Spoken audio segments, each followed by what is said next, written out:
चीन के साथ सीमा विवाद के मद्देनजर भारत सरकार ने बहुत बड़ा फैसला लेते हुए 59 चाइनीज ऐप पर बैन लगा दिया।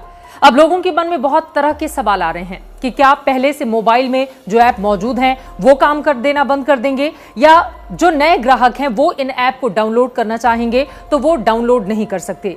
ये फैसला क्यों लिया गया, कैसे लागू किया जाएगा और आगे आने वाले वक्त में कैसा होगा इसका इंपैक्ट, एक एक करके पॉइंट के हिसाब से मैं आपको इसके बारे में जानकारी देने जा रही हूं। तो सबसे महत्वपूर्ण बात, आईटी एक्ट की धारा 69(a) के तहत केंद्र सरकार ने यह फैसला किया। सरकार की ओर से कहा गया कि यह देश की एकता और अखंडता के लिए खतरा था और इसका इस्तेमाल अब मोबाइल और मोबाइल के अलावा किसी अन्य डिवाइस पर भी नहीं किया जा सकेगा। यानी कि न सिर्फ मोबाइल में ये अब काम कर देना बंद कर देगा, बल्कि इसके अलावा जो दूसरे डिवाइस आपके पास मौजूद हैं वहां पर भी ये तमाम चाइनीज ऐप काम नहीं करेंगे। सूचना और प्रौद्योगिकी मंत्रालय की ओर से बताया गया है कि लगातार इन ऐप्स को लेकर उनके पास तमाम तरह की शिकायतें सामने आ रही थीं।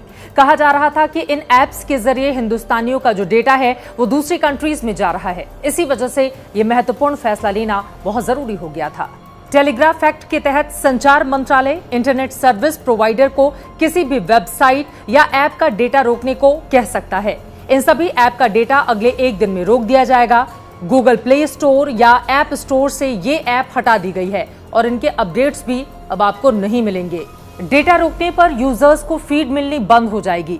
बिल्कुल इसी तरह से आपको बताते चले, चीन में फेसबुक और गूगल को भी बैन किया गया था। इसके अलावा दुबई की बात करें तो वहां पर आप व्हाट्सएप से चैट तो कर सकते हैं, लेकिन आप व्हाट्सएप कॉल नहीं कर सकते हैं।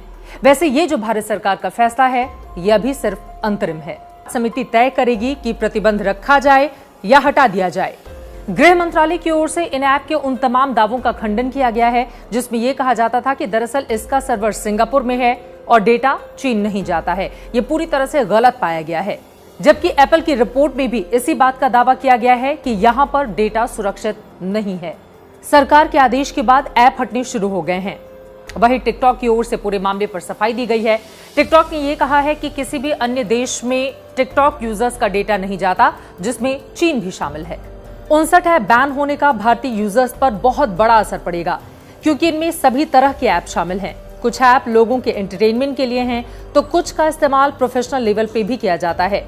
कुछ ऐप तो ऐसे थे जो आपका काम आसान बनाते थे। वैसे टिकटॉक पे 100 मिलियन यूजर्स हैं।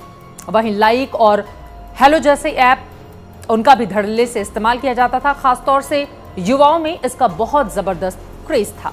ये ऐप भले ही चीनी हो, लेकिन भारतीयों का इनसे रोजगार भी चलता था, क्योंकि भारत में इनके कई जगहों पर ऑफिस हैं और वहां पर तमाम भारतीयों को रोजगार मिलता था। अब इन 59 ऐप पर बैन कर दिया गया है, तो यकीनन इस कोरोना के संकट काल में अब उन तमाम लोगों के सामने बेरोजगारी का संकट भी आगे आने वाले वक्त में खड़ा हो सकता है, ऐसा कहा जा रहा है।